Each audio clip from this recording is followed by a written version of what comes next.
space to deliberate. Okay? So thank you so much for all of you all for joining this group. It was a very, I think the inaugural session actually set the tone. It's very nice to see you, Sushila, after a very, very long time. How are you doing? I hope you're doing well. Yeah. Thank you so much. So, yeah, so it's my privilege. I feel very happy to chair this session because all the speakers, are known to me, or I have known their work. So it's indeed a privilege. Uh, Dr. Asha Bajpayee's speech actually set the tone. It gave a perspective, and it is actually vast. When we say child right, sometimes we just feel that it's just a child right, but when you look at intersectionality, you realize that so many aspects are there, and it's very, very vast. Okay, so we will start this with no further any kind of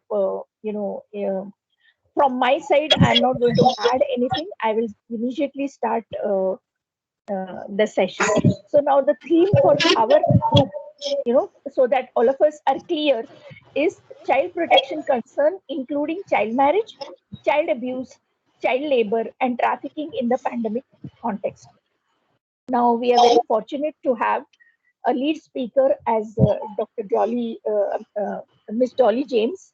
Dolly James, I have known her since her student days, and also, as a person who was taking care of Nirman. She was also part of Vasundhara. So, Dolly, welcome to be part of this. And I have known her now working for some time so passionately for the children's rights. And also, we have three.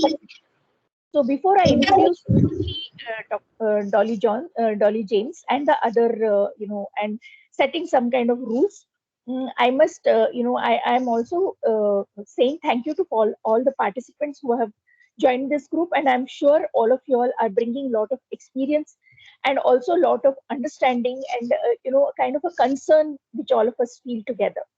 Now, what is going to be this? We have time up to 11 to 12:30, 1.5 hours, and if you want to make maximum use of it, I'm giving you the time just now, how much the lead speaker and paper presenters will be given, because we also need to have time for discussion. People who would like to raise issues and all that, when you're listening to the speaker, please note it down somewhere, so that you are able to put the words, and you're able to either put it in the chat box or raise the question. All of you all will mute yourself except for the speakers, so that audibility and visibility, and also it helps in the bandwidth. Person who is presenting, of course, you can put on the video, um, and the lead speaker will get 15 minutes, Dolly, which can stretch up to 15 to 20 minutes. The paper presenters will get 8 to 10 minutes, three paper presenters. Just now I'm introducing Dolly James, who is the lead speaker. She's also part of her advisory committee, and I have seen her compassionately working and seeing to it that children who otherwise would have lost out on education because they are children of the sex workers, or they are in part of the community where sex work is one of the main livelihood option. But these children are able to get education. They are part of institution, and also later on, when they have achieved when they become adult, she has tried her best, to see to it that they continue with their life, and they become part of the society with all the rights which are theirs. So now, Dolly is, she has done her masters from Nirmala Niketan. She has vast experience. She worked earlier, on the issue of environment. Uh, is there a problem, Shabana? You have raised your hand. Do you have a problem? Okay. She also has deep training, lot of training in terms of dealing with for professionals as well as paraprofessionals. She's consultant on POSH, committee for the multiple corporates. She has been project consultant for Navjivan Center and Navodaya movement, and she also has been earlier than that documentation and publication officer for Committee for Asian Women, which was in Bangkok, Thailand. Uh, she also taught in Nirmala Niketan, and I remember that period very fondly because she was my colleague and also a very good friend. Earlier than that, she was project director for Nirman, which has worked with migrant construction workers for some years. She held the position as program officer for Vasundhara, which is our own field action project, which took up the issue of environment. Currently, she is board of member of missionary settlement for university women, and external consultant on the sexual harassment at workplace committee for corporate companies. Okay, she has done her bachelor's from a bachelor's. She has a bachelor's degree in law, and she has done another bachelor's degree in chemistry, and she has done her master's degree from Nirmala Niketan College of Social Work. So, Dolly, this space is open for you. You can start your your discussion or your points. Thank you so much. Thank you, Dr. Vaijanta, for the kind introduction. On the onset, I think I would like to thank Dr. Lidwin Dias and the Nirmala Niketan team for organizing this webinar, which is one of the most important component in terms of child protection. Welcome to all the participants here. Although Dr. Vajpayee has already set in the tone with the major concerns and issues, like Dr. Vaijanta said, there are multiple components when you talk of child rights. But we are going to focus on very specific areas of the area as discussed, to be discussed in this panel. Now, to begin with, I think March 2020 is a date where none of us will ever forget. A date when all our plans for, next week we'll go for partying, or next week we'll do this, or this action plan we will follow. Everything came to a standstill with a sudden lockdown that was announced. And I'm sure none of us were prepared for what was going to come after that. And each one of in our life have experienced some kind of discomfort due to the pandemic and the lockdown that followed after that. Now, what we have, so it's to a large extent now in this context, we are able to empathize and understand what people with less privileges must have gone through. We, with all our privileges, did experience discomfort. So people without discomfort, without those privileges, what their life would have been is something which we can actually empathize with. Now, having said that, now I'm coming very specifically to only children. Now, as per the 2011 census, we have around 37% of our population are children. So keeping that as the average now, let's say 40% of the population today are children, then we are talking of the rights of these children and its impact on the coming 1 or 2 decades henceforth.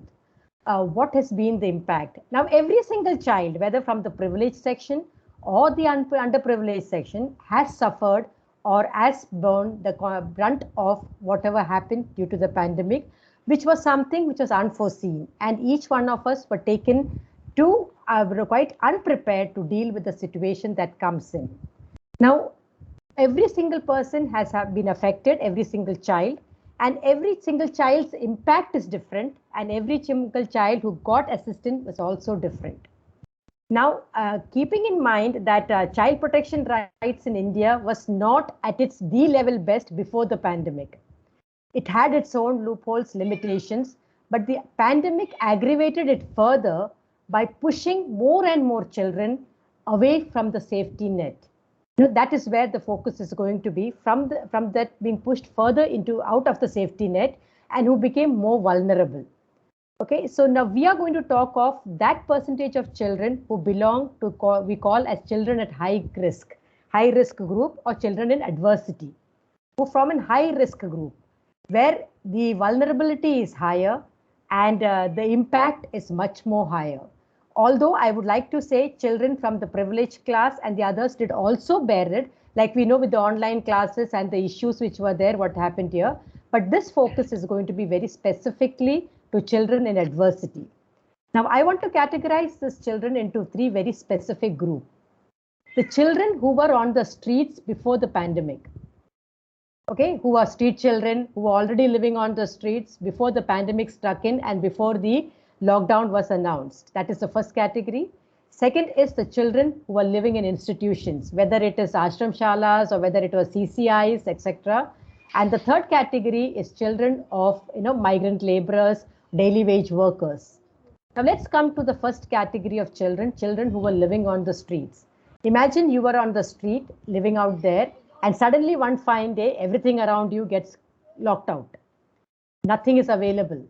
Your source of income is stopped. The way you get your food is stopped. So the safe space, little safe space that these children had was suddenly closed. It could be an NGO place where they could go. It could be that individual with whom they could rapport with. That suddenly got closed and the children had nowhere to go and the vulnerability increased tenfold. Now, when I'm talking to organizations that work with street children and with the group payment dwellers, many of them cannot trace a lot of these children who were on the streets before the pandemic. What happened to them? Where they went is a question which now these organizations are trying to find out and get in link with. So that becomes the highly vulnerable group, easily access to traffickers and being abuse out there. Now, the second category is children in childcare institutions or in ashram shalas. Unfortunately, the government gave the order in many of the states that these children need to be repatriated back to their homes. Whether that move was justified or no is something which time alone will say, because majority of these children come from the very, very low income background families, family who have just lost their job, or migrant workers who are moving from one state to another.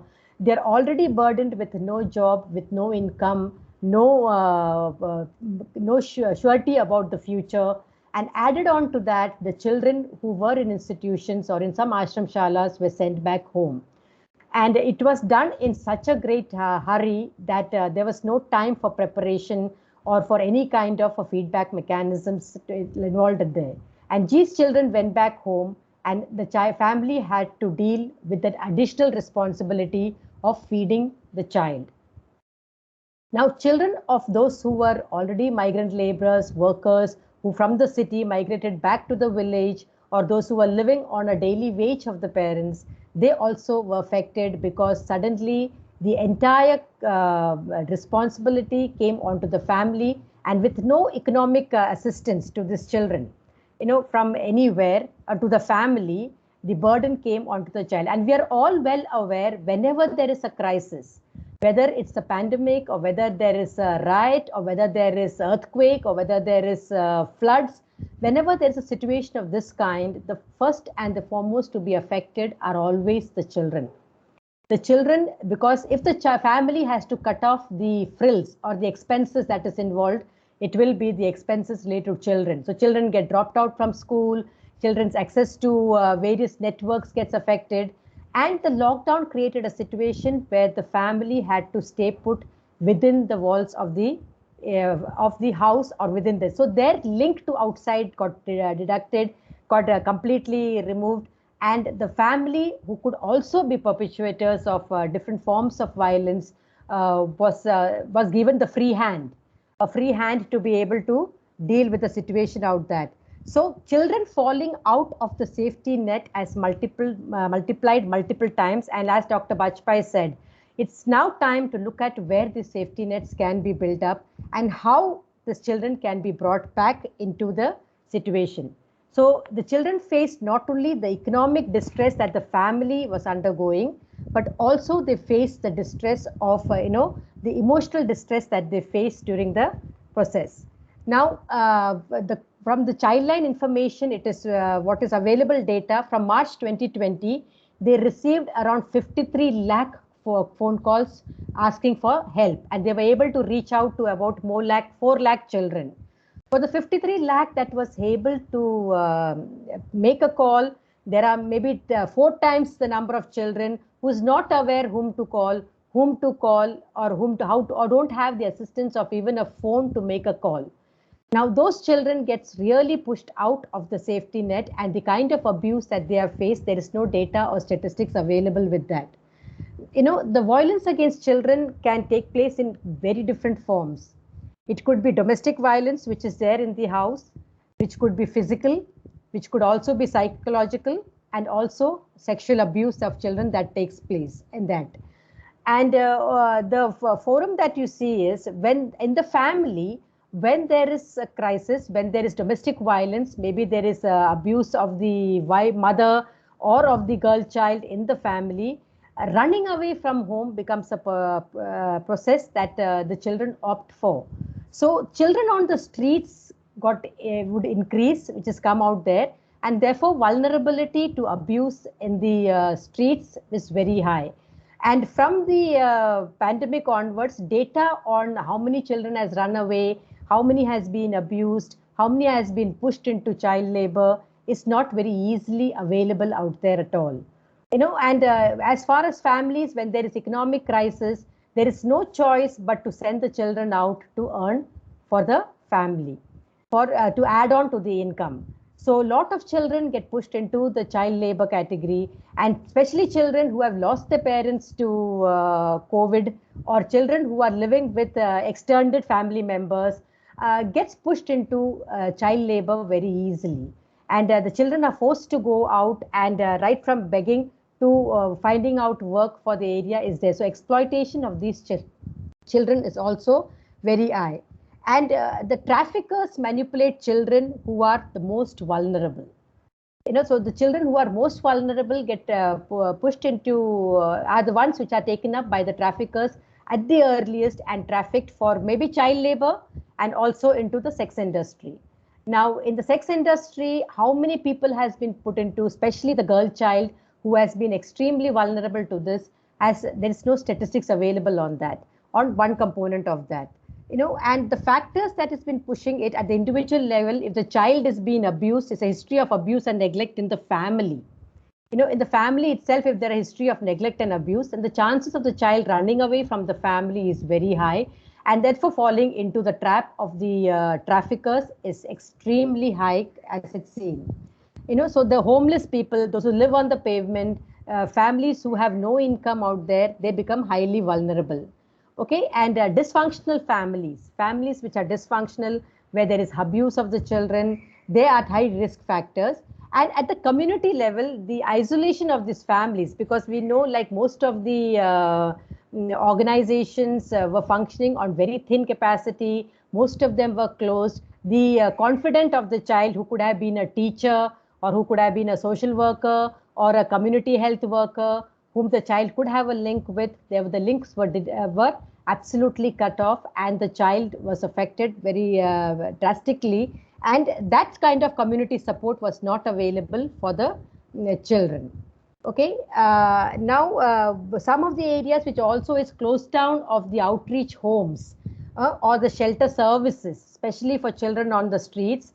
What's one of the factors which is very predominantly affected the children going off the radar and going out of the safety net, and unsupervised and risky use of social media, which I think Dr. Vajpayee has explained very clearly to us, because now even for us in institutions where we are dealing with children, because the classes became online, you have to make these devices available to children. And when you make the devices available to children, the possibility of them going on to different sites, going into chatting with different people, contacting different individuals who could be people who will be abusive and manipulative is very high. So a large percentage of children who used media has fallen prey to traffickers in the area. Okay, and also we see that family violence has increased the abuse and trauma among children, which is there. On the other hand, the government systems were overburdened. The focus shifted to working on the COVID, providing COVID facilities, COVID relief. Even NGOs, organizations shifted their focus to providing relief immediately to the migrant workers or vis-a-vis the group whom we are working with. So the children got the backstage, the focus. As a matter of fact, child protection activists and rights should have been considered as essential service workers, made sure they were available on net and the linkages. And one of the problem which we as organization faced is, and which we found now is a big lesson for us to do is, when suddenly when the lockdown was announced, all our database was in our office, including the mobile numbers of the children or their mothers. We never had any soft copy of everything in hand. So connecting to the people concerned was a big problem out here. With no contact numbers available, the transportation facility not there, for no permission to go to your office. So importance of having your database on hand, having the contacts in hand, having is an important component which we have learned as a lesson from this component. Now, with the schools being closed, I will come into the social issues that we have been to discussed here. 3 and 4, like in terms of child labor, it is predicted by 2022, around 9 million children, additional children will be connected in the child labor. This is a study by ILO and UNICEF. It says that additional 9 million children will be at the risk of being pushed into child labor in the coming decade by 2022, not even later than that. So this is a huge number that is going to get into the child labor. So all the efforts that has been put in by the activists to the prevention of child labor gets redundant, and you find like that we are coming back to a situation. Now we have to start all over to ensure that the children are not pushed. How and what is what we need to deliberate on. Okay. Now the marginalized children, especially with the schools closing, the opportunities for the children to engage in meaningful developmental activities has gone away for the marginalized children. So there is no school, there is no Anganwadi, there is no nutrition program, there is no mobiles to attend whatever classes, which is not possible. So cutting them off from all forms of developmental activities are going to impact them not only in the developmental stage of the child, but also in the emotional well-being of the child. So a large percentage going, and so therefore they are going to go off schools, and then getting them back to school after 2 years is an Herculean task which we have ahead of us as far as this is concerned. Okay, and that is falling trap. And now with reference to the child marriages, which Bajpai ma'am has already explained to us, what happens is when there is a crisis like this, and one of the factor, apart from, of course, the child has become a dropout, is staying at home. When we are, the parents whom we have spoken to, why do you push the child to an early marriage, even before the pandemic? One of the thing is when the father and the mother has to go out looking for a job, because they are daily wage workers, the fear of leaving their teenage girl child alone at home is a biggest fear which the mothers go through. So what if the child is abused in my home? Well, how can I leave the child alone in a community which is already is highly vulnerable? So the easiest way out is to get the child married off at the age of 11 and 12, and the parent feels then the child is safe. And then the responsibility is not on to them. But that only adds on to the crisis of a child who's not prepared for marriage. And now here, along with that, you find no jobs, another extra mouth to feed, no school to go. So the easier way out would be, and also the child going onto the social media could come in contact with the wrong person, unwanted pregnancies that come into place out there. So as an option to all this, the parent feels maybe getting the child married off would be an easy component. And as Dr. Bajpai had already presented, we had in Maharashtra almost 780 cases of child marriages which we could prevent. Now, out of the 780 which are prevented, you can lack around 7,80,000 maybe who must have already gone off the radar, who has not been able to detect. So this is a statistics of within a year. 780 which the government has been able to prevent because of the correct information that has come in at the place. But preventing child marriage is one area, but protecting the child, in the area wherever she is, another huge area which we need to work on too. Okay, so one finds that the increase in the number of children in child marriages, and it is predicted that around 10 million more girls are at risk of becoming child brides as a result of the pandemic. So these are huge numbers of children who are going to go off the safety net and who are going to fall into the category of being highly deprived of the basic rights. Now, when we talk of basic rights here, when we talk of the 4 basic rights, we feel the pandemic has violated all the rights of the children, whether it's a right to survival, whether it's a right to protection, It's a right to development and right to participation. Right to participation, one doesn't find anywhere in the process, whether it is in the government schemes or whether it is in institutional programs. One doesn't find that the child is ever asked what he or she wants. Okay.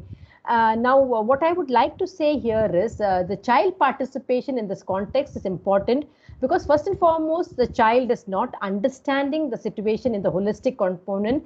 The way we define and explained what the COVID is, because none of us knew what COVID was in the first place. So we are going through various places, finding out informations. The way this information is disseminated to the child is extremely important. Now, all we talk of is distance has to be maintained. You have to wash your hands often. It's a life-threatening disease. If you get caught with it, then you have problems. You can lose your life. Now, in our institution, when this information was being disseminated to the children, but you are safe in our homes, there is no problem here with you. We found some children who were extremely depressed out there. So when we started talking to the child and asking, you are safe here. Why are you worried? Nothing will happen here. So the child said, yes, I know I am safe, but my mother is out there in the field. Is she safe? So the fear of the child was not her safety, but the safety of the family who was outside. So as child protection activists, when we talk to children, when we help them to understand what is the crisis and how it is, no, we should look at it at the perspective of the child. How is the child being affected? And the child means not the child alone, but the loved, beloved ones who are there in our surroundings. So how do you pass this information around? How is this information given to the children is extremely important when we come to institutional care. Now, in institutional care services, I will not go into details, that's not part of it. We took care of the physical health of the child by making sure the child is safe, the bubble is formed where nobody from outside comes in. But as the physical health is taken care of, what about the emotional well-being? What about the emotional well-being of the child? And all in the child protection area, when we are talking of physical health of the child, protecting the child from the pandemic, what about the emotional well-being of the child? What are the mechanisms that we have been able to put in place to ensure that the child's emotional well-being, already the child is upset, stressed with the lack of interaction with peers from the other outside, lack of proper school mechanisms to go to. Of course, food, shelter is taken care of in the homes, but there is no exposure, no information. And as child protection right activists, are we equipped to handle the emotional baggages that the children carry vis-a-vis their family and their safety back home? So what are the precautions that you can say? We try to arrange, because the visit of mothers and the family to the institution was prohibited. It was not allowed. So what are the alternatives you could try? Can you have video callings with the mothers on a regular basis? So the child and the mother can actually virtually meet and discuss and at least know that they are safe. For the mother, the child safety, and the child for the mother's safety. Both is equally important in this component.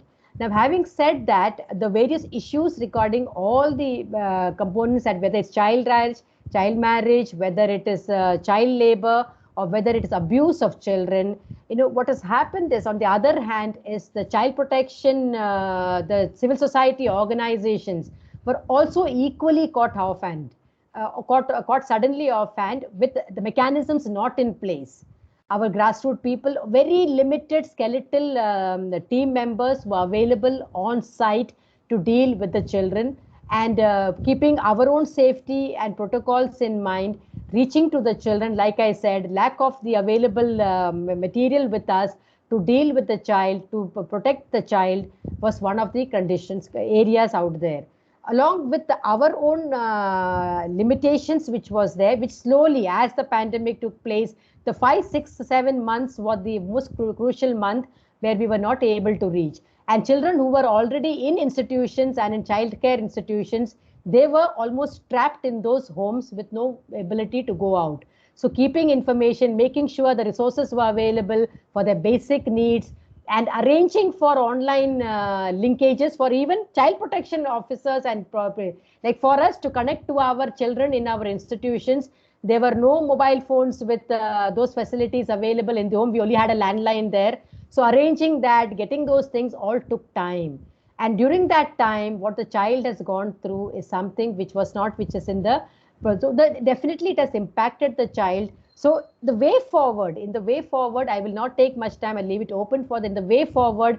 The lessons we have learned is, as organizations, we need to have certain protocols in place on crisis management of this level, where who will do what, where is your database, how do you connect to people, how do you have the linkages with groups, and with, especially with traffic survivors, when we are dealing with, there is very simple things involved out there. The mothers had no money even to recharge their phones. So we had to have mechanisms where we recharge their phone, we make sure they are online, they don't go off our radar, because then the child and the mother's link is broken completely. That small linkage which is required for us is required, and we form teams where the mother is kept, because if you have to keep the child's mental health status well, keeping the mother very close to the child is extremely important in all these components, as far as the children on this on in institution is concerned. Whereas children on the streets are dependent completely on organizations and child protection activists who are their linkages in such time. So most of the organizations has made effort to form that linkages and keep the child in radar. Now we have an issue of children who have now come onto the streets, because those who have run away from the home and come onto the streets have not have any linkages with any groups as such as these. So developing those linkages and getting those child back onto the radar is equally important, and it's a Herculean task which we have out here. And another area which has child protection activists, which we require, is a lot of capacity building programs, especially for grassroots activists. No, we need to have the place where we can go and say, how do you deal with this? How can you act on this area? Where is the resources available? Who is an expert in this? Where is a psychologist available? Where is a counselor available? Where is in people available with the right information? Who can link us to the schemes? So those kind of, we have had a lot of networking and connections, which was important and which I feel need to be continued in the days that will come forward too. I will now leave it open for the paper presentations and then get back to you, keeping in mind the time limitations which is there. Thank you so much for the time given to me. Dr. Vaichanta, I'll hand it over back to you. Thank you so much. Thank you, Dolly. Your experience, and your actually, when you were down in the grassroots, even though for pandemic, everybody were at home. I don't think that you were that way. Physically you must have been at home, or you may not have been home, knowing you. But your paper actually brings forth, or your presentation as a lead speaker basically brings forth a lot of things, which is pinpointing the vulnerability. Thank you so much. As you rightly pointed out, discussion we will have after the paper presentations. We have three people lined up for the paper presentation, and they are bringing in similar experiences, and also experiences in a very diverse way, but all pinpointing that in what way we have, all of us have failed in one way or the other, to the children. So the first speaker is, as a paper presenter, is Sushila, Agatha Sushila.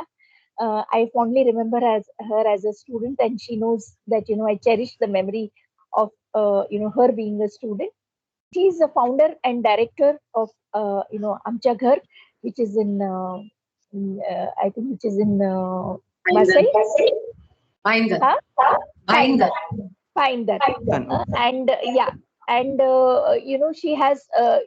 When I looked at its briefest bio, I read her, other things which have been written, and she's originally from Ajmer.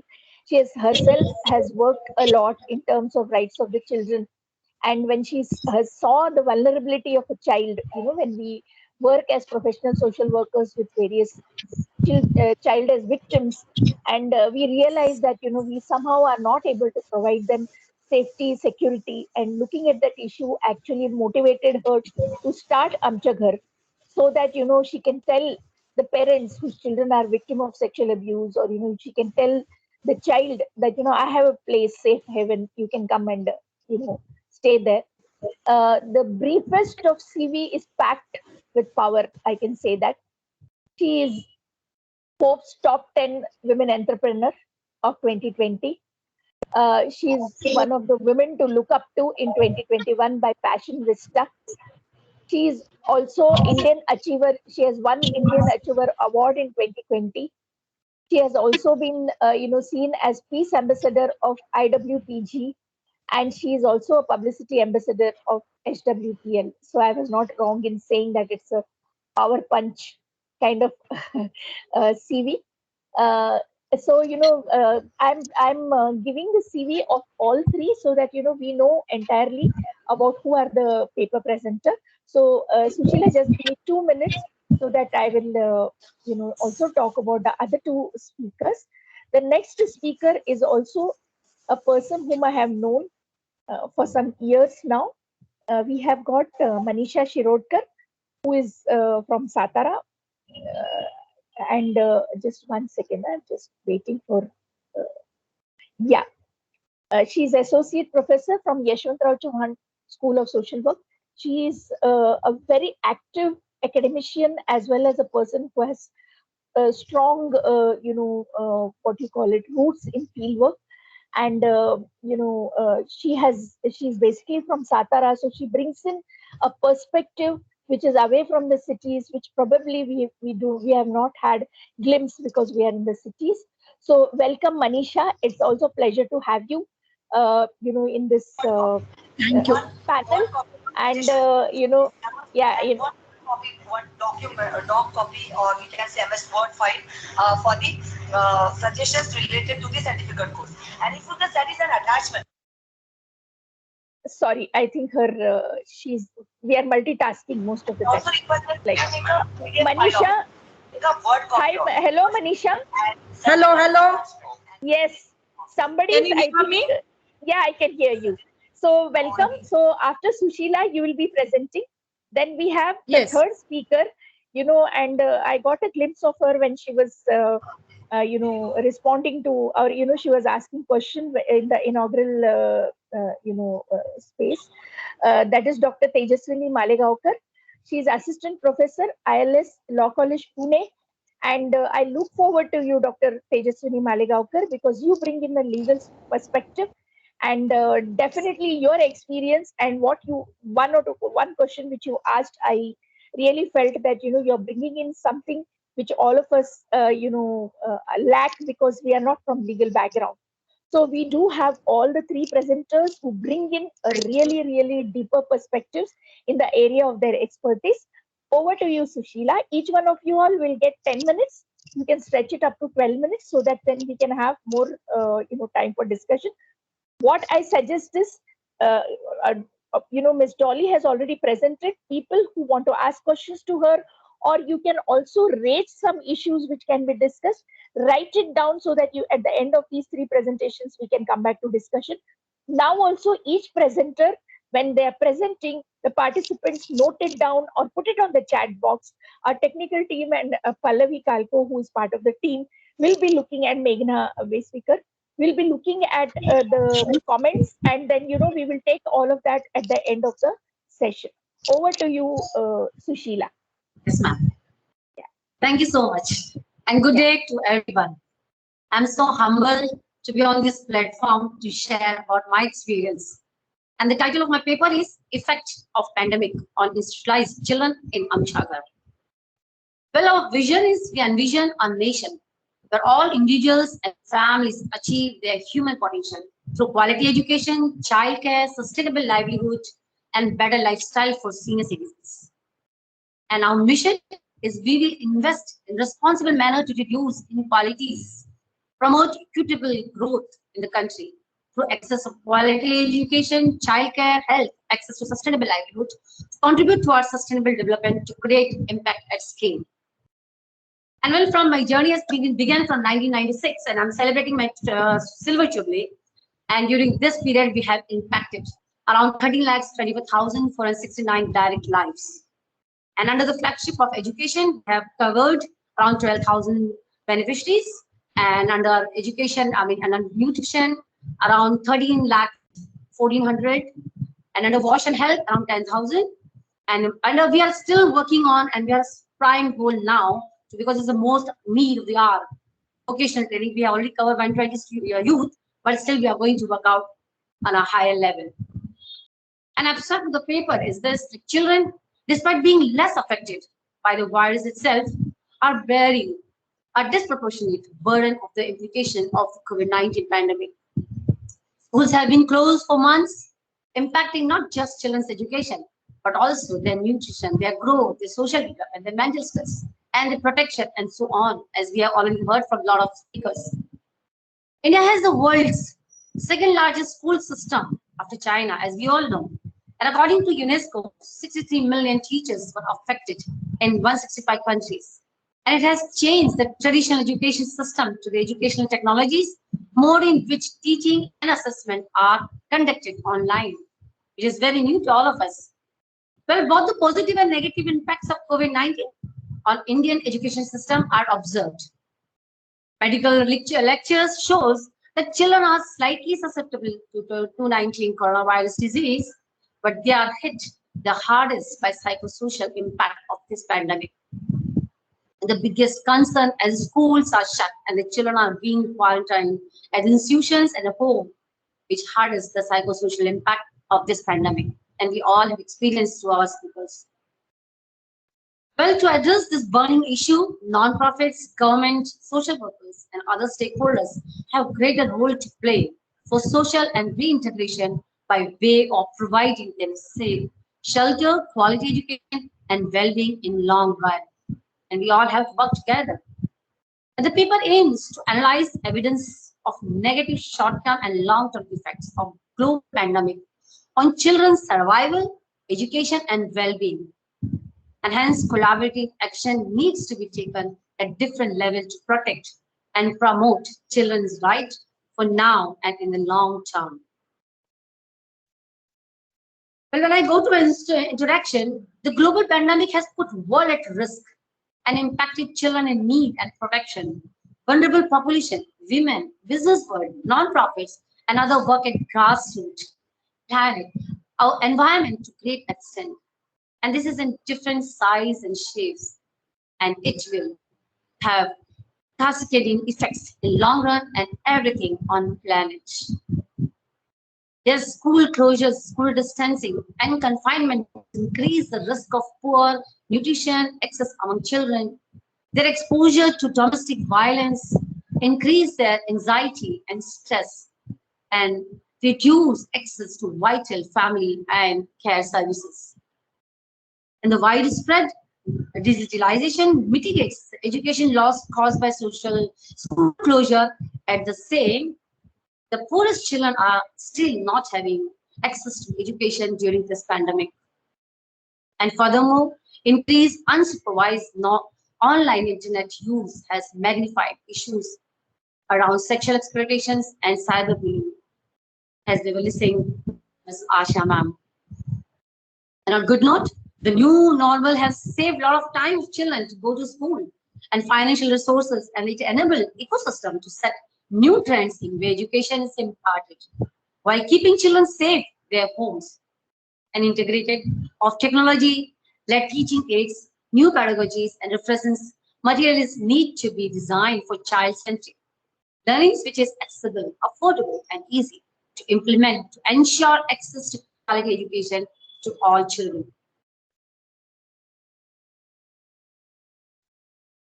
The magnitude and statistics related to this issue.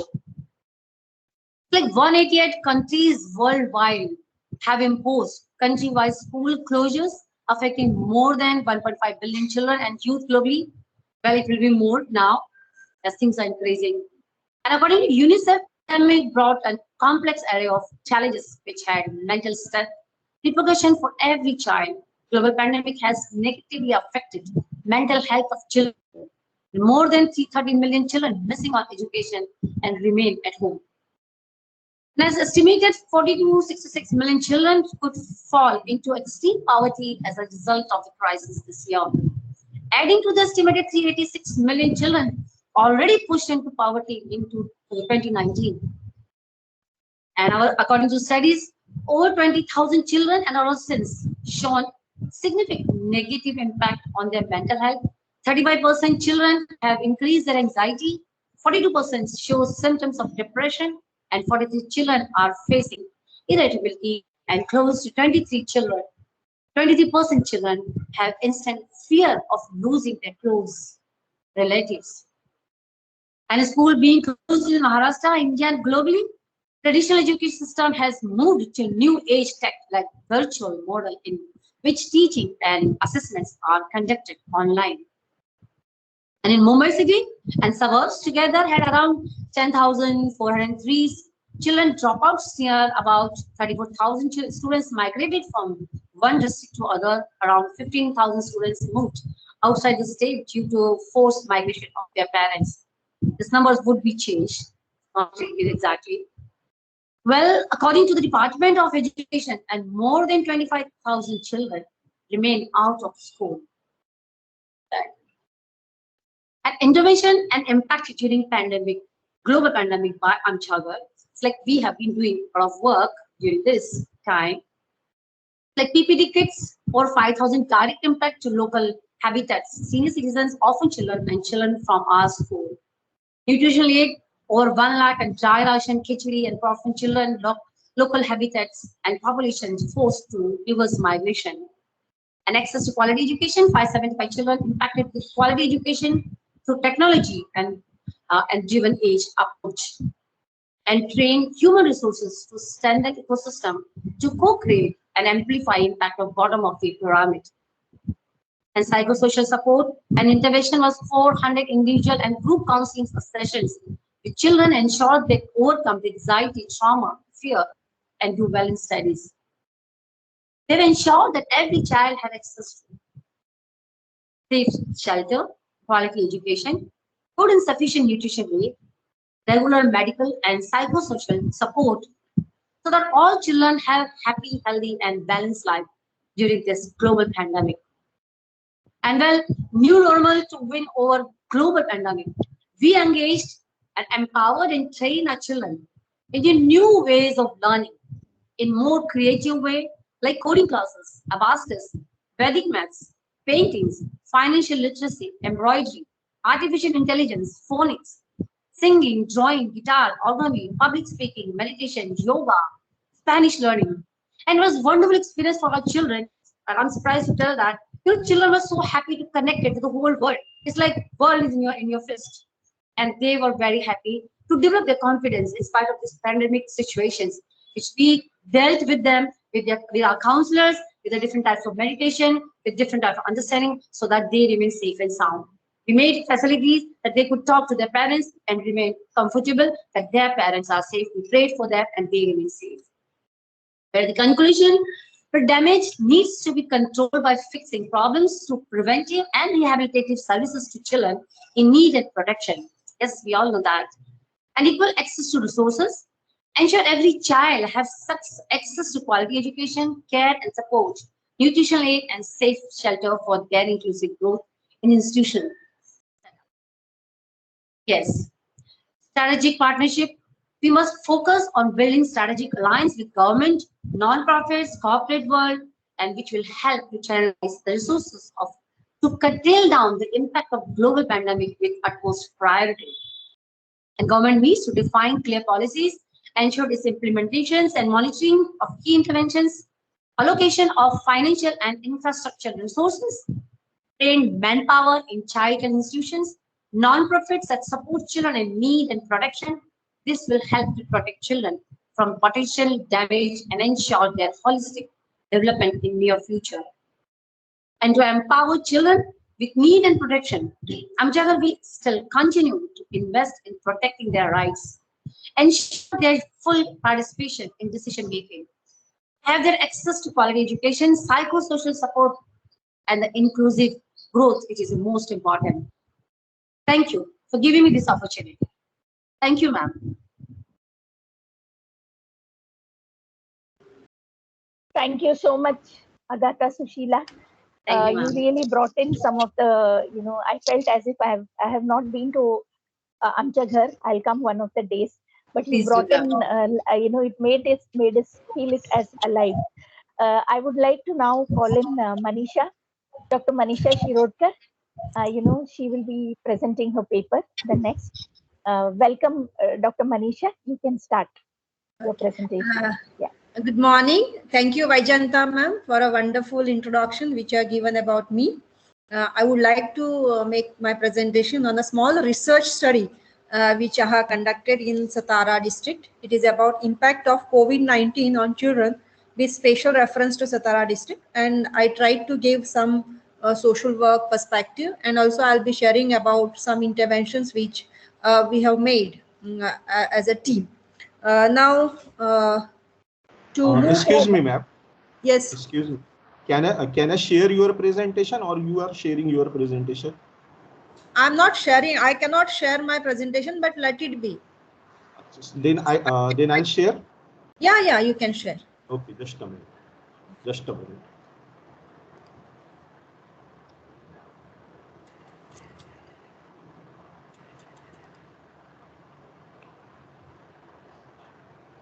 Is PPT visible, ma'am? No. No, Darshan. Just a minute, ma'am.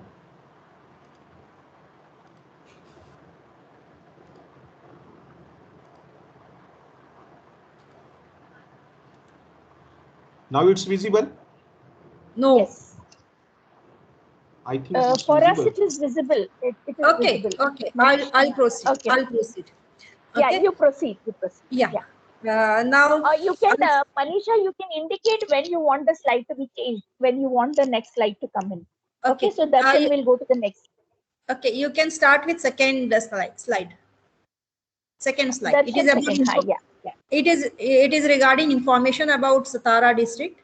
Satara is one of a district from Maharashtra state. It has 11 talukas, and it is divided into 3 different regions: plain, hilly, and drought-prone region. Now, here I mentioned about 2 regions, hilly and drought-prone, and due to which the employment opportunities are not available throughout the year for people from Satara, and hence the rate of migration is very high. And due to this pattern of migration, there was a rise, or there was increase in the percentage of COVID-19 as far as its infection is concerned, and majority of people from this district are working in unorganized sector, and they visit during their festive seasons usually, but during this pandemic they were enforced to visit their native because employment opportunities were not available for them at their workplace, and which was one of a major cause as far as a hike or increase in COVID-19 patients in Satara district, and due to which as far as if you compare it with other districts, you can say, or cities, the comparatively the population affected by COVID-19 in Satara was high, and similarly even mortality rate was comparatively high in Satara district. There was a situation where even the beds for the patients were not available in Satara, due to which many people, children and even youngsters, aged, they lost their life. The present study which I intended to conduct is with the children who have lost either single or both the parents, and even during this keynote address by Asha ma'am, she also has given stress about the children who have lost their both or single parents. Here even I mentioned about especially father, because another study also I have conducted which was about widows, because which is another part of this present study, but here I'm going to focus about the issues of children who have lost their parents. Now the major objectives of this, next slide you can go, major objectives of this study was to identify children below age 18 and who have lost their parents due to COVID-19 from Satara district. Now as far as Satara district is concerned, nearly 654 children are orphan, and among which 19 children have lost both their children. Even during this introductory speech, Asha ma'am has said about nearly 2,000 and more children have lost their parents, among which 654 are from Satara. to understand issues of orphan children and try to provide government services, and to develop intervention plan. Here we have tried both short-term as well as long-term intervention plans to help to provide some support to these children who are orphan. Now, here this study was conducted in Satara district, where all the talukas were covered, and I have given all the details regarding the figures of children who have lost their parents in my paper. Since there was restriction about number of slides, I could not incorporate all the slides over here. But the 654 children have lost their parents, among which 19 children have lost both their parents. The universe of the study was Satara district. Of all the Satara, all the 11 talukas are being covered under this study. Then as far as sampling is concerned, census survey method was used. As far as data collection methods are concerned, I have used interview method as well as observation method. Both primary sources and secondary sources of data were used for this present study, and I will be sharing about details regarding the interventions which we have made as far as providing support to these children. Now, as far as major findings are concerned, you can go to the next slide. All the study subjects, all the children were in need of one or more needs to be met, like educational and living expenses. When they lost their parents, the major issue before them was to survive, as far as to fulfill their basic need of hunger is concerned. And many children, they started moving out of their home, and they were even found begging. Where I'm staying, it is near to slum area, and this was one of a cause for me. It gave me some kind of inspiration to go and study about this issue. All the orphan children and their mother are in need of psychological support. Female orphan children are in need of security when mother goes out for work. Recently, you must have read number of incidences from Satara district as far as abuse on girl child is concerned. And here I found this area need to be taken up as far as further interventions are concerned, because widows cannot stay idle at home, because they have to take care of their children as well as their dependent in-laws. And at one point of time, they have to leave their home for searching job or to carry out some kind of income generation activities. And now the major issue is been raised as far as providing security to the girl child, because they cannot leave them alone at home, because as far as social situation is concerned, it is not found highly secured for girl child to stay alone.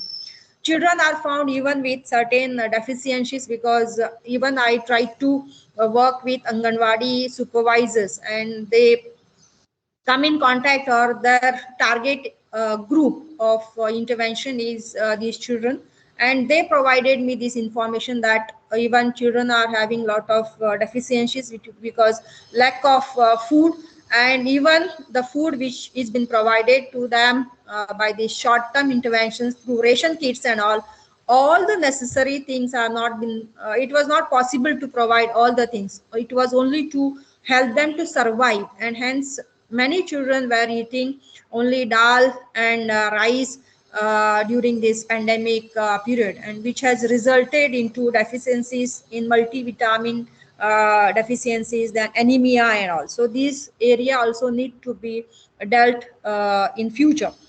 Female children are at risk of early marriages. Early marriages is one of a common thing which we all know, and children who have lost their parents to kind of re-shoulder or de-shoulder their responsibilities.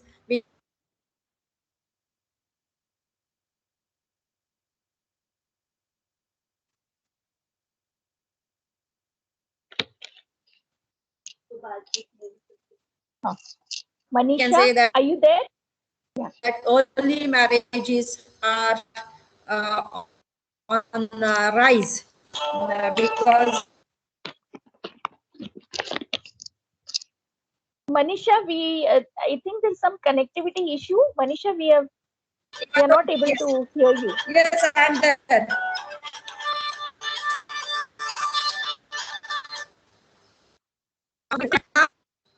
Am I audible now? Yeah, you are audible. Am I Thank audible you. now? Okay. Now this Yes, was yes, about the yes, children yes, who have lost. Manisha. Yes. Okay. Okay. Now next one is about which is a serious concern which we all should be we can say sensitive as such is the 19 children who have lost both their parents. They are completely orphan. They are in need of complete rehabilitation as such because there is no one to look after them, and it was even shared whatever government schemes which they are going to receive and how the other members from their family how they are taking what you call undue advantage of this situation, and these poor children will be having lot of sufferings as far as to move in their life as such. We have taken some action as far as helping them out as such. Then another children which I found was mentally challenged, and we tried to provide a complete rehabilitation in one home called as Asha Bhavan, which is a rehabilitation center from Satara. But still, even though child is been provided with institutionalized child care, but there is need to have a continuous follow up as far as keeping some kind of or providing some kind of emotional support to that particular child. Bal Sangopan Yojana's benefits are not yet received by children. There are so many ample number of schemes are being announced by government.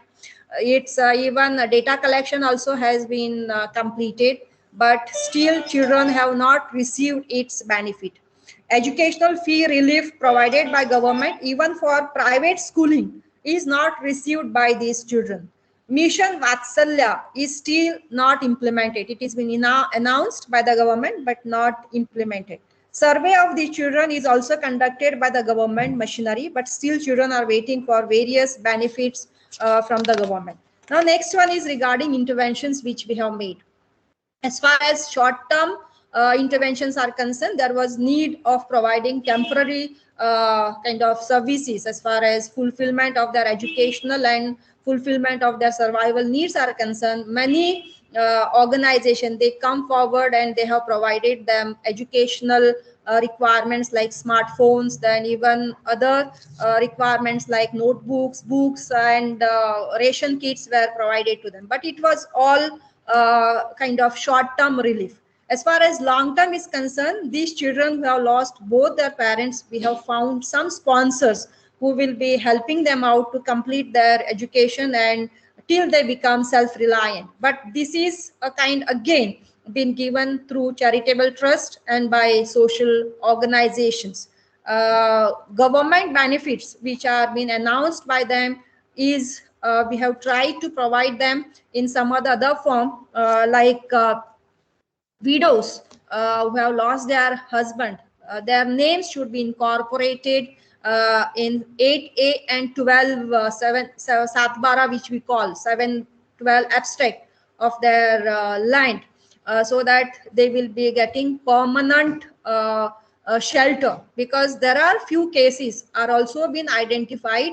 uh, Women who have lost her husband, she was ill treated by her in-laws, and she was forced to move out from her in-laws home. So there were other issues also as far as surviving is concerned, other issues as far as their life as such.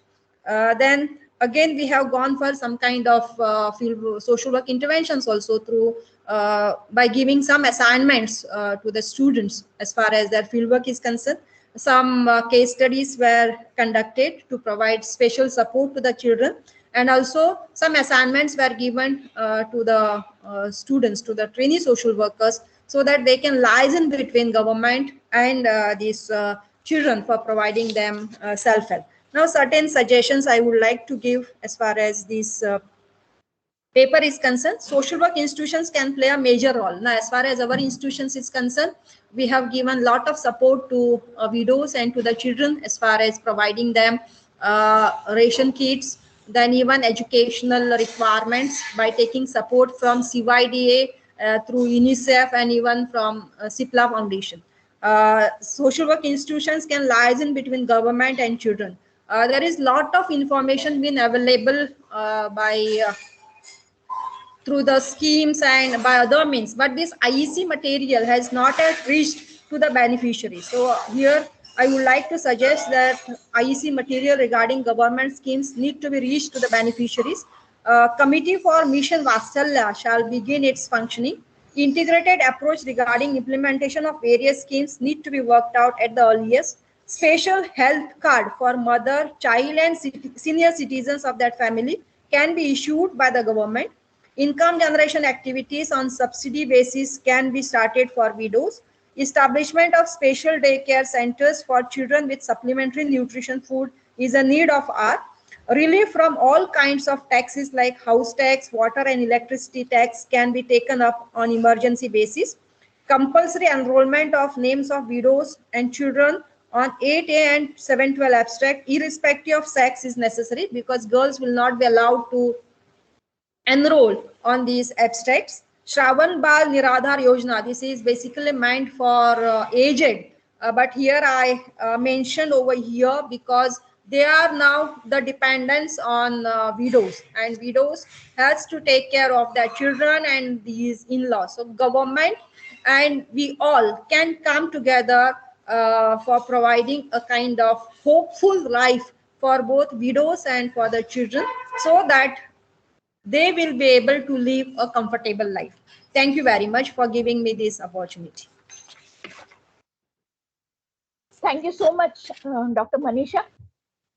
It was actually, when I'm looking at all our college responses, all of us have reached out in some way or other to the people who were impacted. So the research is a very good kind of a tool, because, when you have that kind of data, immediate responses to the issues which are emerging happens. So thank you so much. And I was happy. I'm happy to see that, such response from your college. We will go now to Dr. Tejaswini. Dr. Tejaswini, thank you very much. The floor is open for you. Yeah, thank you. Ma'am, I'll just show the, I'll just start my slideshow. Yeah.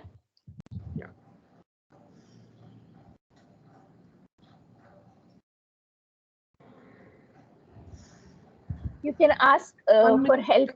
If you have any issues, our technical team will help, or else you can even... It's not showing me from where I have to.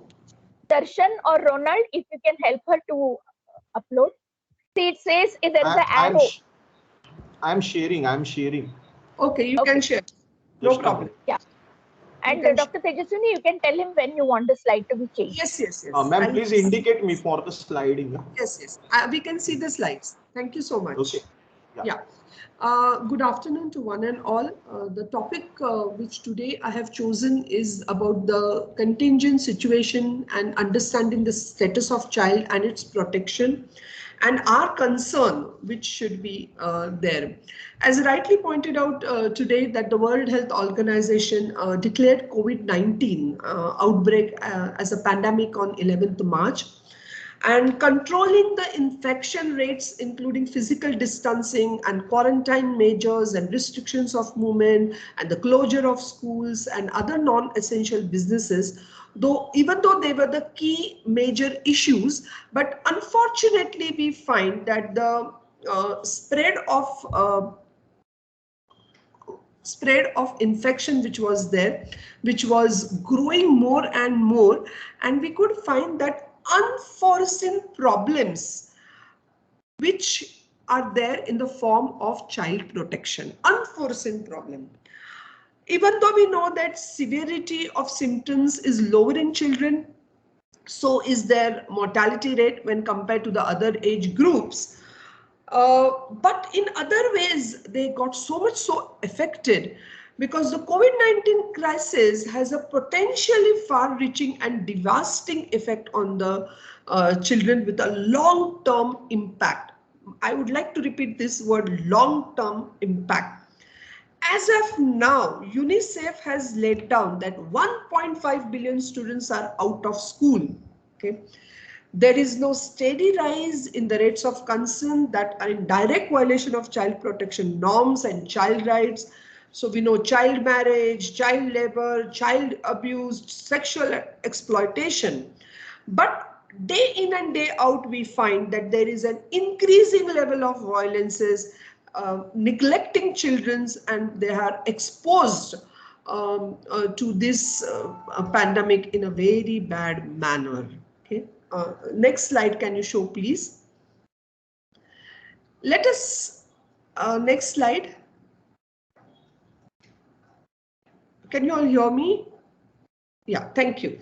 So understanding the universal rights of children. Now there are growing concern for protecting children and their rights, especially in the context of the pandemic. So understanding this topic is not possible without understanding the definition of the child and the child's right. I'm not going to tell you what 18 years and all those things, but very crucial, important element. Children, we understand they are not the same as adults and they have varying needs. Catering to these needs is the responsibility of all adults. Now, from the etymological perspective, the word child is derived from the word infant. If you see a simple meaning of the word infant, what it says that the one who does not speak. Does not speak means unable to express. Here the word does not speak means unable to express. The Romans also believed that the word child which is there means actually a child who is less than 7 years of old. But from centuries, when we look into this concept of child, it has been kept changing. Okay. And finally, then we have the definition which is given under Article 1 of the Convention on the Rights of the Child, and which decides that every human being below the age of 18 years, unless under the law applicable to the child, majority is attained earlier. I would like to give here one example of Nirbhaya's case, where the committee was formulated to reduce the age group of child from 18 to 16. And at that juncture, they were thinking about the physical as well as the mental growth of the child. So the committee came to the conclusion that both the things are important. We cannot neglect the mental child and we cannot keep aside the physical health of that particular child. And that's why the committee gave the suggestion that we should reduce, but committee gave the explanation why we should not reduce, and then they came to the conclusion that it's not correct for us to come to that 16 years. Children's rights are human rights. They should be protected as human beings. As human rights, every children's rights are essential. They are fundamental rights. But do we know, and do we have ever taken a survey that what does the Convention on the Rights of the Children speak about? I'm going to deal with it at last so that we can have a survey first and then I will deal with it. Next slide.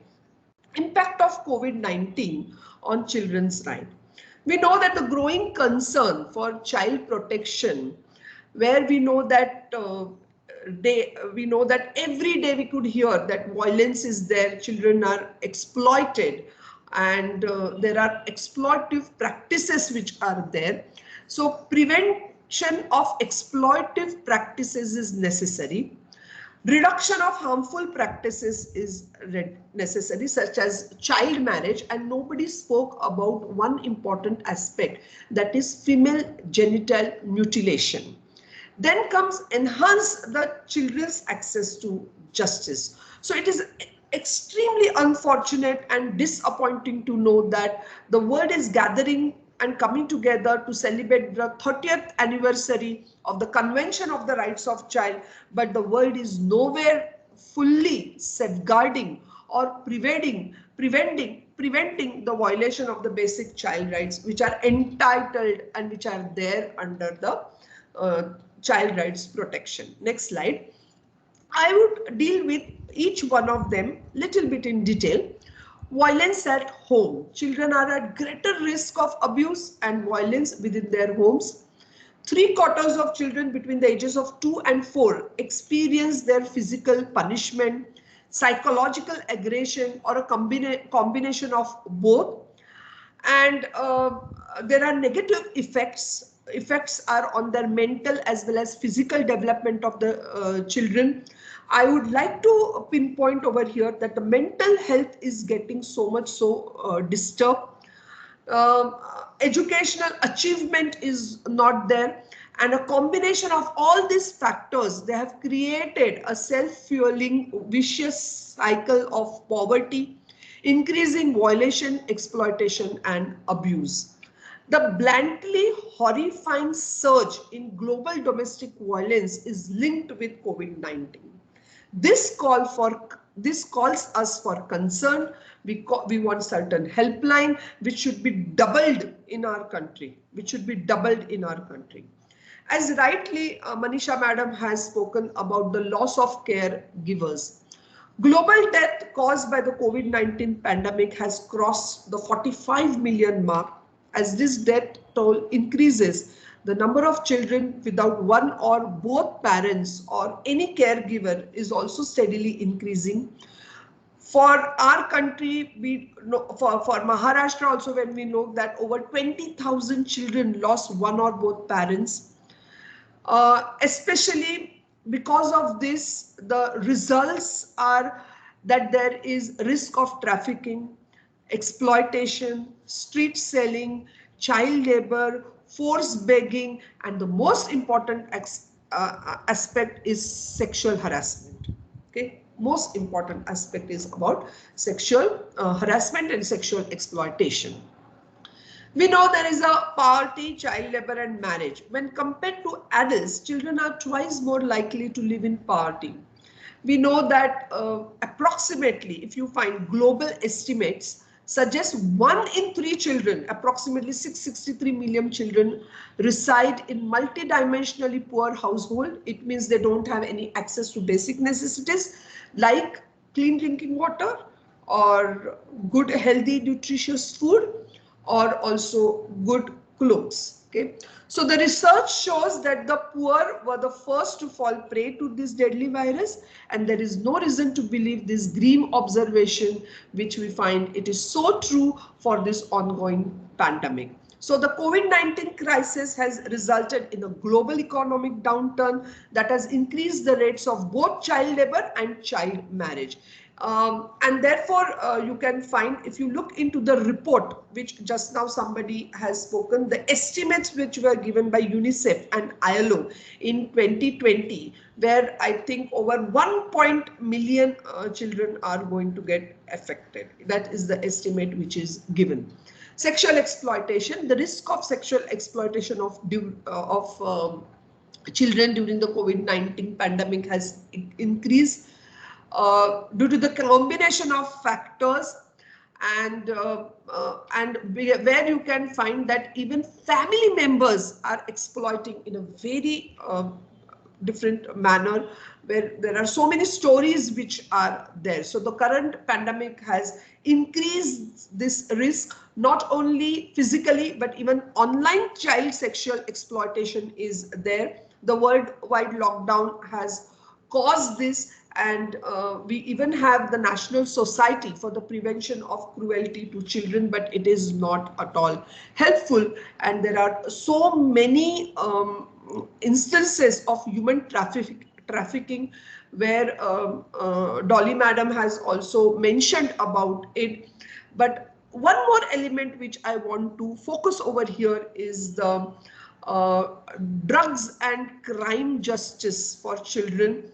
We know that global report of 2022 is showing that the child, how it is getting into these drugs because of the emotional factors which they are going through. Tackling the situation, handling the situation, this is the situation which is the solution, that the need of an hour is to prevent already the dire situation which is getting worsening and worsening day out and day in. So we should tackle all this situation. Government should expand their services to identify at-risk households wherein children are at greater risk of being subjected to violence. There should be ongoing communication should be there from the government authorities to with the parents, guardians, children, and they should see that extremely how they are in the psychological or what is the psychological effect which they are going through. One important element which we discuss again and again is so true about the loss of caregivers. A stronger and more supported network needs to be created by the government, so that here family tracing system must be such that where that government should have the vision or could have visualized or could have looked into that particular problem. Can we go to the next slide? Child rights approach. As all the countries across the world are grappling with this pandemic, it has shed light. We know that inadvocacy is there in protecting children and their right, but this includes insufficient social protection is there. We don't have any emergency plan. Lack of emergency planning is there. We have growing numbers of child abuse. We don't have proper healthcare facilities. We do not have all these measures which we should take care of. And here I think the next slide, which I want to conclude and look into the next slide.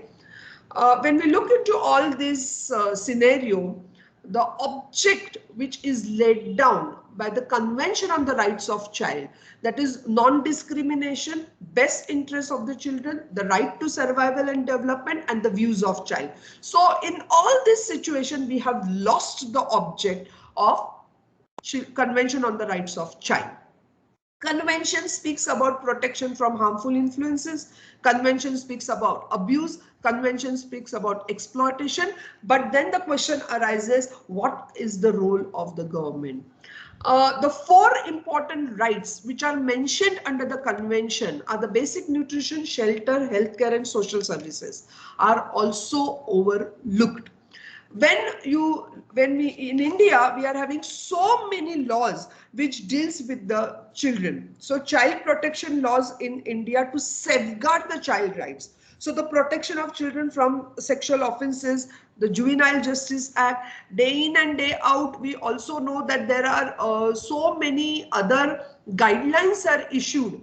Guidelines where you can find like which are related with prohibition of child marriage or child marriage restraint. So many guidelines are also there apart from the act, and everywhere we see that the commission has been constituted for the protection of the children. But that even though all these necessary things are there, what I feel is children, even though they aren't at the high risk of mortality due to COVID-19, when compared to other age group, they are at the biggest risk. My word is biggest risk of becoming the victim of the other side.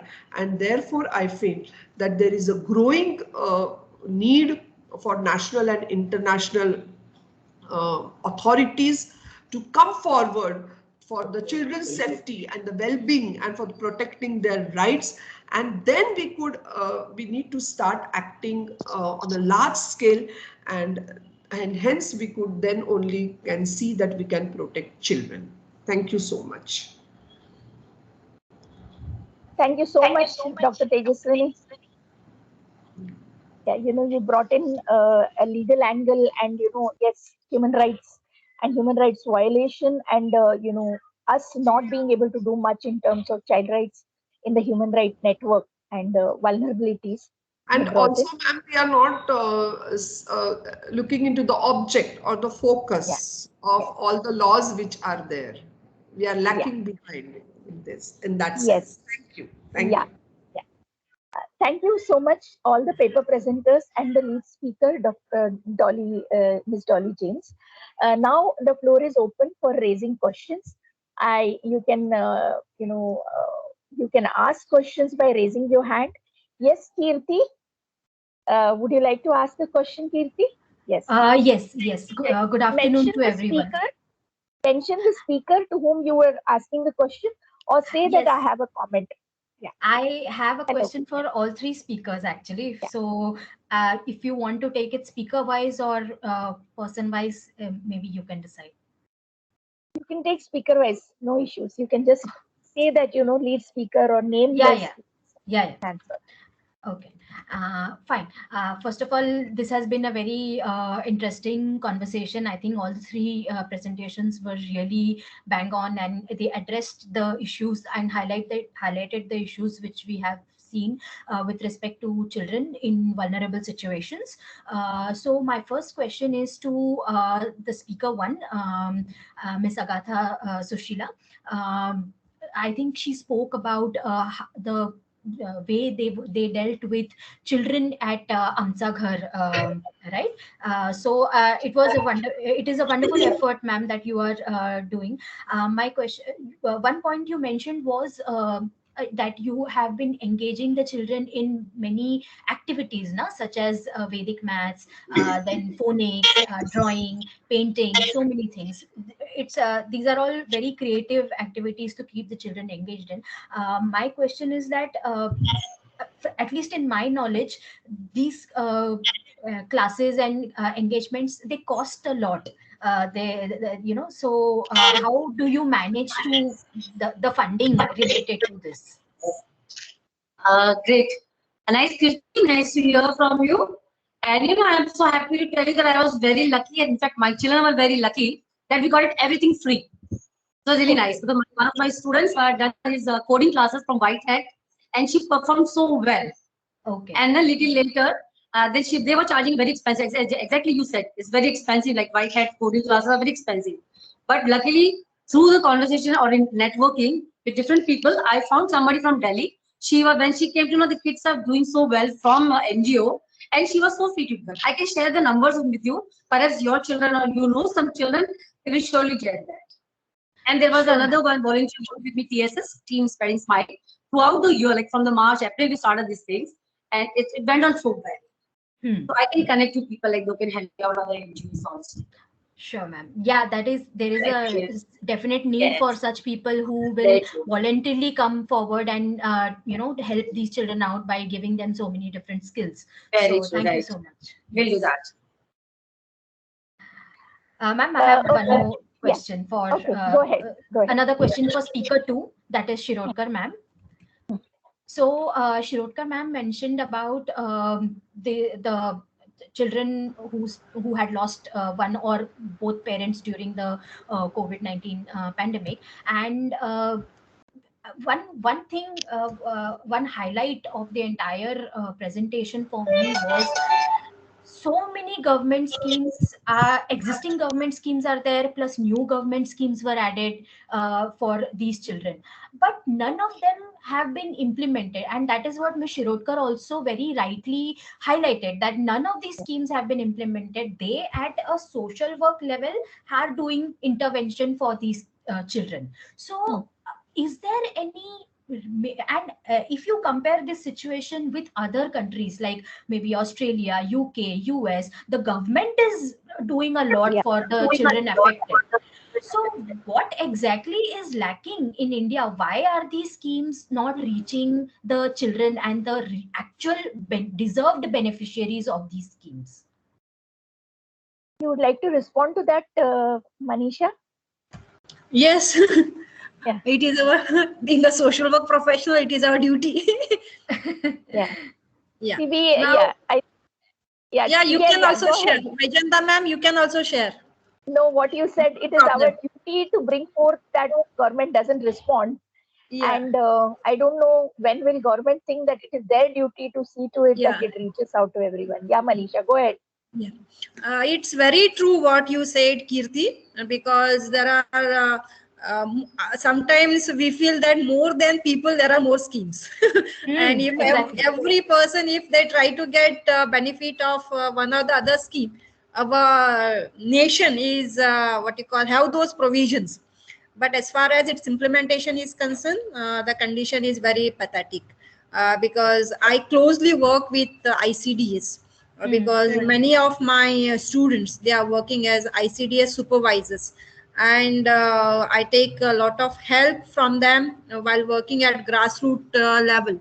And small things which does not require a lot of expenditure, you can say, even budgetary provisions, you can say, but still it has not reached. Now the thing which I had mentioned as far as health checkup, giving health card, these are there as far as various government schemes are concerned. As far as NRHM is there, then even for tribal belt also there are schemes for providing health service, but as far as its implementation is concerned, still there is a question mark. As far as now how to reach, actually social work institutions can play a major role through this field work, which every social work colleges are doing by giving small assignments to the students and reaching out to the beneficiaries as such. It is on way. It will take some time, because there are so many, you can say, excuses are being given by government officers when the time of implementation comes. So it is all, I feel everybody need to take kind of some actions, you can say, some kind of initiative, so that people who are really in need of these services, they can get those benefits. Okay. Okay. Thank you, ma'am. Okay. Okay. Ma'am, Bye. one last question for Quite a few hands are there. Yeah. Just one last question. Yes. Dr. Malegaonkar also highlighted the rights of the child and the importance of the rights of the child in this in her paper. So she mentioned about the rights approach, that rights-based approach that we can adopt. So Dr. Malegaonkar, could you please give some examples as to how exactly we can do this, implement this rights approach? Because we know the rights, that right to survival, right to development, right to participation, but how? I do believe that NGO is one part of the government functioning. Okay. Actually, government departments, they do have various policies.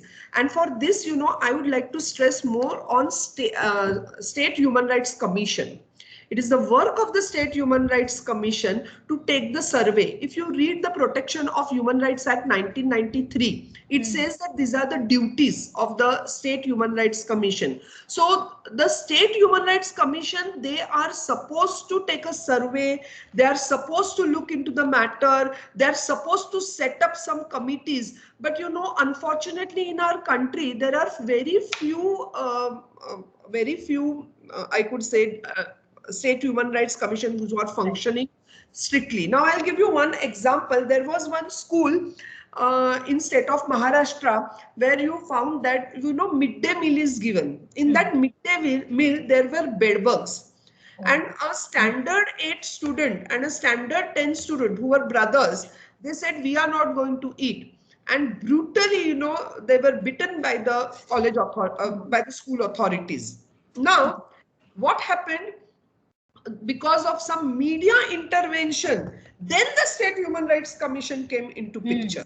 Okay, so this is where I feel that why it has to be that somewhere, because the duties which are provided in the Protection of Human Rights Act 1993, why don't you look into those duties? Why don't you create all those? NGOs are there, but I feel handful of NGOs are there. Yes. Handful of NGOs are there. There are very less, and I would make an appeal that why not the state government give these responsibilities to all the colleges where they can open one department, which could be like a legal aid department or a department which could, because in their area, at least in every area we have jhoppadpattis.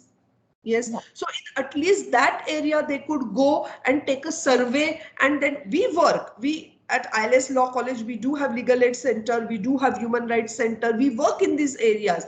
We go into different areas. We find out their problem twice in 1 month. We go and find out their problems and we try to solve those problems. But this is looking into the overriding population which we have.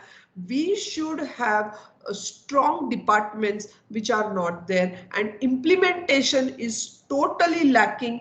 Various schemes are there, but the corruption is at the higher level, even though the schemes are there. And the population, everybody is talking about everything. Nobody is talking about population. Yes. Nobody is talking about population. Unless and until we curtail population, it is not possible for all of us to handle all this situation, according to my opinion. Right. Can we have Anjali ma'am? We have quite a few people who are, expert and who have been in the child rights thing. Yes. Anjali ma'am, if you would like to ask questions, yeah. Yeah, it's a more not a question, but just a response that we are depending on the government system. We are depending on the social, the human rights and all these bodies. But I feel that we have to empower people. Under ICDS there is Mata Samitis. Under health system there is Mata Arogya Samitis. There is also the women's organizations. There are a lot of ASHA workers.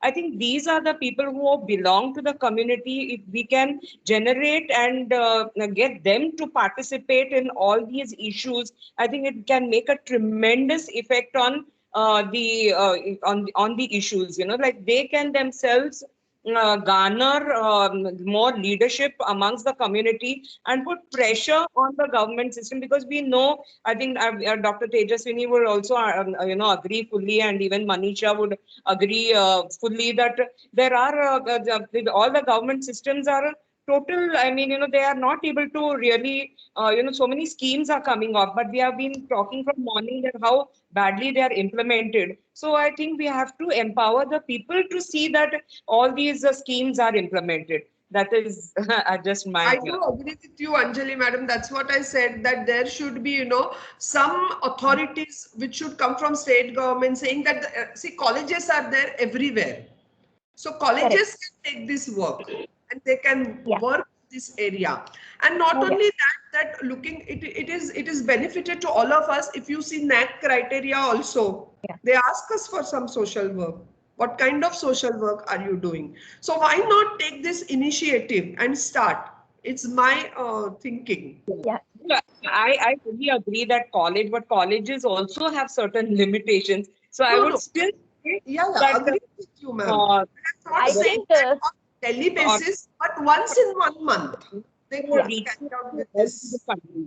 So, and they're working with different systems. yes, So yes, how that is what I felt. them to work? Implementation is important. Yeah. Method we should decide. Yeah. There is Saroj Solanki, whose hand has been raised for a very long time. Saroj Solanki, you would like to ask some question? And then we have Smita Lopez. Saroj, would you like to ask question? Or Smita, would you like to ask? You have raised your hand. Smita Lopez? Yes, ma'am. Yes. Yeah, ma'am. Yeah, ma'am, I actually agree with Anjali ma'am, what Anjali Gokarna ma'am says just now about ICDS and others. Even there is now this Bal Savrakshan Samiti, even at Panchayat or Gram Panchayat level, on ward level. They have even strengthening those system will really help. Because during the pandemic, I stay in Vasai, and personally, when I wanted to not deal with these cases with CWC or some organization, wherein just now, even in inaugural ceremony, they have mentioned there is a task force for this pandemic, Prerana, Yuva, and I think Pratham.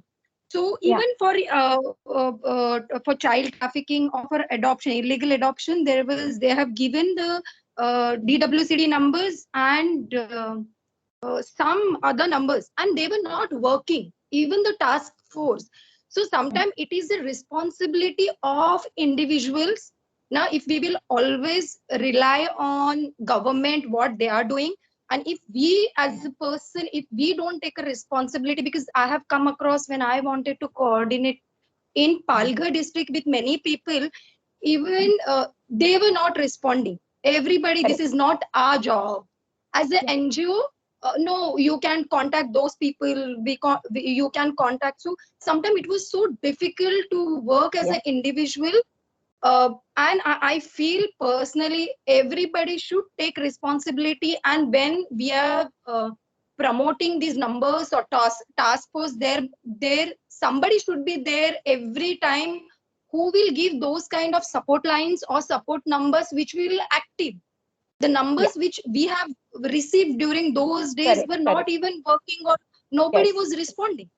So I think those things were streamlined, need to be. Yeah, that's it. Yes, you're right. Dot on what is the problem with the whole system. Any more questions? Any more questions or comments?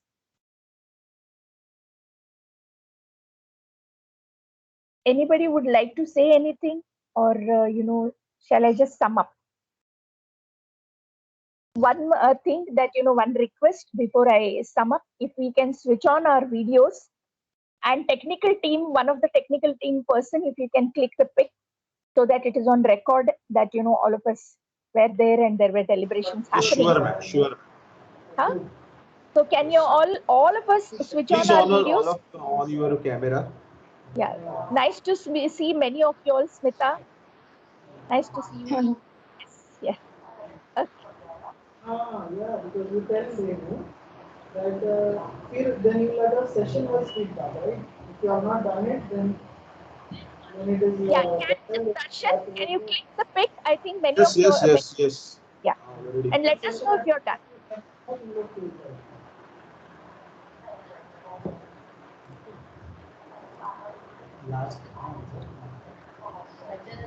No problem. Are you done, Darshan? Yes, ma'am. झालं केलंस? Click करतो आहे just करून टाकतो. Participant ही करतात ना, cameras on करतात ना, ऑन करतायत. ओके. या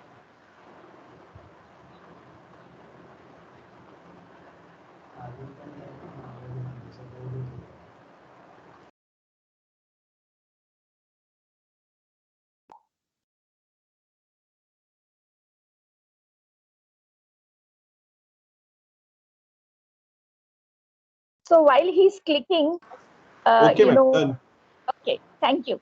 While he's clicking, some instruction. Tomorrow we are starting at 9. All of y'all, it would be great if all of y'all are there for tomorrow for both the in the parallel session, one of the parallel session and valedictory, because what you are raising today is something we want to take up, because this conference was not envisaged for the sake of having a conference. We felt that there is a need for an interface, because I can really clearly see here that there are NGOs, there are colleges, there are service providers, academic colleges are there, and people. So when Anjali Gokan ma'am said that people should be empowered, then all of us also come into the picture that who will empower, and if they are empowered and they are seeking services, there should be somebody who will also activate those services. So we need to have interface even with the government. So time has come, like tomorrow, all of us need to be there at the end after the valedictory, so that we can come up with some concrete, a lot of solutions now also are coming. I like the idea, of having a legal aid center, but probably a multidisciplinary team will be required, because our expertise of reaching out to the, settlements of the poor, and legal, expertise of colleges which are like law networks, and probably various other NGOs who have expertise in different areas. If all of us work together, probably this interface and this particular thing can function very well, because the institution, Dolly and Sushila, the kind of things they have brought in, that what did they do in terms of children who are in the institution.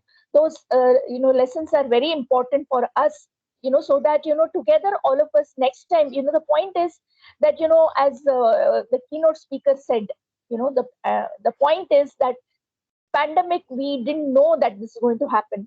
So next time anything happens, we should not feel that we didn't know and this is going to hit us, and we were unprepared. And we also got to know that when such kind of thing comes in, like a disaster, major disaster, the most vulnerable is child, and there is nobody to speak on that, those children's behalf. So we need to be not just voice, but also we need to reach out, even when I will end with that, which is very important, that I was associated with associated meaning I was helping a group of youth, who were, some of them were ex-students, and our college also reached out very readily to, in the first phase of pandemic, in the, providing ration and providing various things. So, this youth group, one of few of them were our ex-students, and they were talking to me. And sometimes the discussions would happen quite late in the night. They would ask me that, the rations have come. Now, how do we make prioritize? Whom are we making prioritize? So then I was talking to them, and I was telling them that, what somebody said is very true.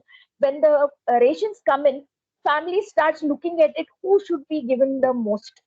And somehow the whole thing becomes male centered. वो कमाने वाला है, उसको पेट भर के खाना दे दो.